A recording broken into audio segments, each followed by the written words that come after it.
மனசில் நீண்ட நாளாக நிறைவேறாத ஆசை அப்படின்னு ஒன்று இருக்கும். அதை நிறைவேற்றிக்கிறதுக்கு இன்று சித்ரா பௌர்ணமியில் இதை நீங்கள் பயன்படுத்திக்கிங்க.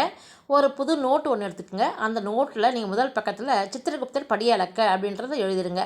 அதுக்கப்புறம் உங்கள் ஆசைகள் எதுவாக இருந்தாலும் சரிங்க, அது ஒரு 11 முறை இல்லை 21 முறை இல்லை 108 அப்படின்ற எண்ணிக்கையில் நீங்கள் எழுதிக்கலாம். இதை முன்னோர்கள் சித்ரா பௌர்ணமியில் செஞ்சுருக்காங்கங்க.